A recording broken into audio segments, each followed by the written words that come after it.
কলকাতা বিশ্ববিদ্যালয়ের অন্তর্গত সকল ছাত্রছাত্রী তোমাদের যাদের ফোর্থ সেমিস্টারে বেঙ্গলি LCC2 অন পেপারটির ওপর থেকে অর্থাৎ কম্পালসারি বাংলা পেপারটির ওপর থেকে তোমাদের যাদের সাবলি রয়েছে তোমাদের জন্য আজকের এই ভিডিওটি মোস্ট ইম্পর্টেন্ট হতে চলেছে।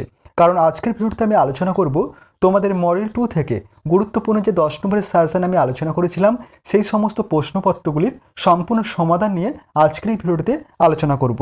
পূর্বের ভিডিওগুলিতে কিন্তু আমি তোমাদের মডেল 1 থেকে মোস্ট ইম্পর্টেন্ট যে 10 নম্বরের কোশ্চেনের সাজেশন নিয়ে আলোচনা করেছিলাম তার সম্পূর্ণ সমাধান নিয়ে আলোচনা করেছি। তোমরা যারা এখনও পর্যন্ত সেই ভিডিওগুলি দেখোনি অবশ্যই এই ভিডিও শেষে আমি তোমাদের স্ক্রিনে সেই ভিডিওগুলির লিঙ্ক দিয়ে দেবো, তোমরা অবশ্যই সেখান থেকে ক্লিক করে খুব সহজে ভিডিওগুলি দেখে নিতে পারবে। চলো তোমরা দেখে নাও তোমাদের মডেল 2 থেকে গুরুত্বপূর্ণ যে 10 নম্বরের প্রশ্নের সাজেশন আমি আলোচনা করেছিলাম সেই সমস্ত প্রশ্নপত্রগুলির সম্পূর্ণ সমাধান তোমরা দেখে নাও। দেখো প্রথম প্রশ্ন ছিল ঐতিহাসিক উপন্যাস বলতে কী বোঝানো হয়, ঐতিহাসিক উপন্যাসের বৈশিষ্ট্যগুলি নির্দেশ করো, ঐতিহাসিক উপন্যাসের বৈশিষ্ট্য সংক্ষেপে আলোচনা করো। খুবই গুরুত্বপূর্ণ একটি কোশ্চেন, অ্যান্সারটি দেখে নাও। উত্তরে লিখবে ঐতিহাসিক উপন্যাসকে নির্দিষ্ট কোনো সংজ্ঞায় বিভূষিত করা যায় না, তথাপি আমরা এর আঙ্গিক ও বিষয়ের ওপর দৃষ্টি আরোপ করে ধারণাগত একটা সংজ্ঞা রচনা করতে পারি।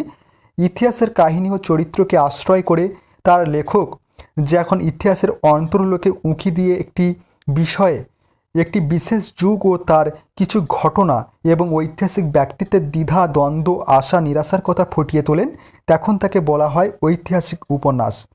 বস্তুত ইতিহাসের বিশাল পটভূমিতে পারিবারিক জীবনের ছবি আঁকা খুবই কঠিন। ঐতিহাসিক ঘটনার সঙ্গে তৎকালীন দৈনন্দিন জীবনের সংযোগ সাধনের অনিবার্যতা বুঝে নেওয়া অনেক সময় সহজ হয় না। এরপর বৈশিষ্ট্য, একটি সার্থক ঐতিহাসিক উপন্যাসের বৈশিষ্ট্যগুলি কী কী হওয়া আবশ্যক তা সূত্রাকারে নিম্নে দেওয়া হলো। 1 নম্বর, সমসাময়িক জীবনের বিষয়বস্তু বা বাস্তব চরিত্র সমূহের পরিবর্তে ঐতিহাসিক উপন্যাসে উপন্যাসকার বেছে নেন অতীত ইতিহাসের কোনো একটি বিশেষ সময় পর্ব। দ্বিতীয় বৈশিষ্ট্য, উপন্যাসের বর্ণিত যুগ তথা ঘটনা কাহিনীর প্রতি তাকে বিশ্বস্ত থাকতে হয়। সেই সময় কালের রীতিনীতি আচার ব্যবহার সংস্কার পোশাক পরিচ্ছদ ইত্যাদি সকল বিষয়ে লেখককে সচেতন থাকতে হয়। 3 নম্বর, ঐতিহাসিক উপন্যাসের নায়ক নায়িকা তথা প্রধান কুশীলব সকলেই হন ইতিহাসের সুপরিচিত ব্যক্তিত্ব। তারা কেউ আপন কীর্তির বলে কীর্তিমান, আবার কেউ দারুণ। এই সব চরিত্রের রূপায়ণে ঔপন্যাসিককে ইতিহাসের প্রতি যথাসম্ভব বিশ্বস্ত থাকতে হয়। 4 নম্বর বৈশিষ্ট্য, অবশ্য শিল্পগত প্রয়োজন বা মূল্যের তাগিদে ঔপন্যাসিক কিছু উদ্ভাবন বা পরিবর্তন করতে পারেন। 5 নম্বর, ইতিহাসৃত চরিত্রগুলির ঐতিহাসিকতা যথাসম্ভব অক্ষুণ্ণ রেখেও তাদের যথেষ্ট প্রাণবন্ত করে তোলা ও উপন্যাসের জীবন ভাবনা ব্যক্ত করার ক্ষমতায় ঐতিহাসিক উপন্যাসের কাছ থেকে প্রত্যাশিত। এরপর 6 নম্বর বৈশিষ্ট্য, ঐতিহাসিক উপন্যাসের কারবার ইতিহাসের বিশাল পটভূমিতে আবর্তিত জীবনের উত্থান পতন নিয়ে। ইতিহাসের সামাজিক রাজনৈতিক দ্বন্দ্ব সংঘাত আবেগ আলোড়ন এই জাতীয় উপন্যাসের প্রধান অবলম্বন। 7 নম্বর বৈশিষ্ট্য, ঐতিহাসিক উপন্যাস থেকে মহাকাব্যিক বিস্তার একটি বিশেষ স্থান কালের সীমা অতিক্রম করে উপন্যাস পায় বিশ্বজনীন ব্যাপ্তি।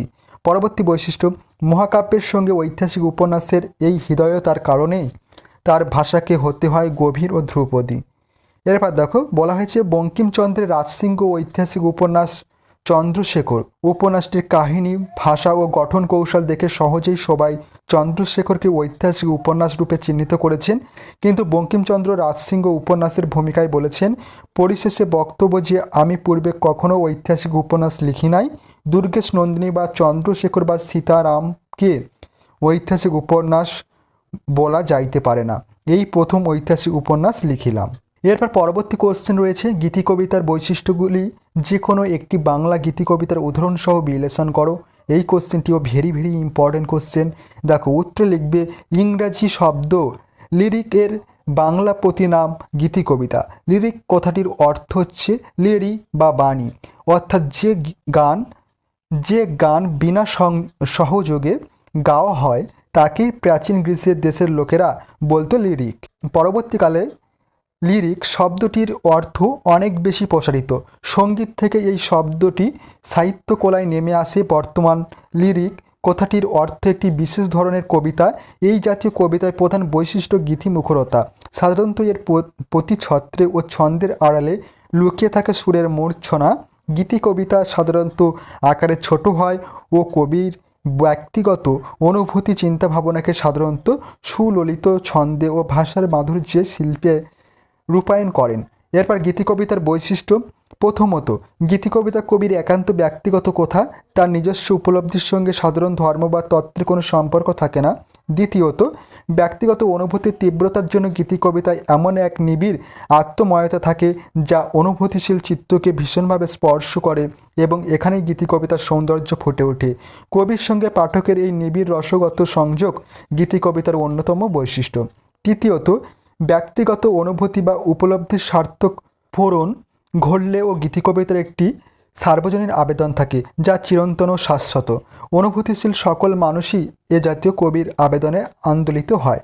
চতুর্থত, আবেগের সংযত ও সংহত পরিণতিতেই গীতিকবিতা লেখা যায়, ফলে এর প্রকাশরূপ অনেক বেশি সাবলীল, ব্যঞ্জনাময় ও সংহত।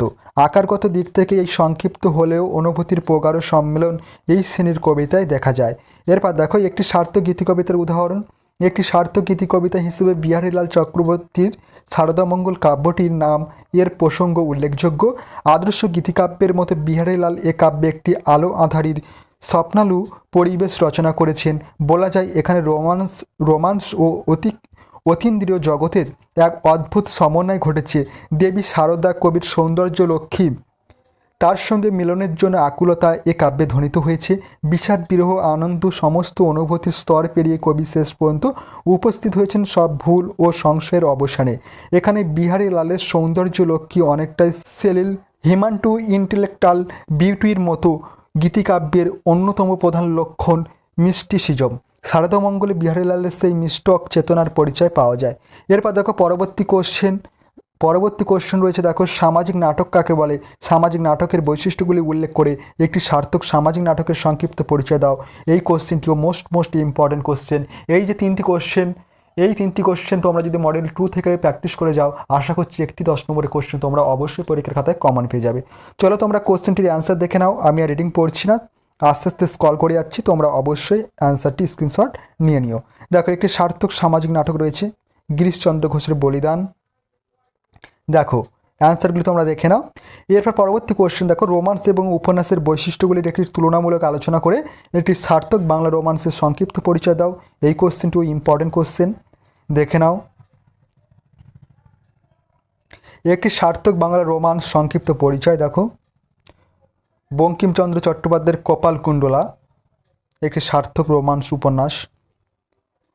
এরপর দেখো পরবর্তী কোশ্চেন রয়েছে, ট্র্যাজেডি বলতে কী বোঝায়? এই শ্রেণীর শিল্পের প্রধান লক্ষণ বা বৈশিষ্ট্য সম্পর্কে সংক্ষেপে আলোচনা করো। দেখো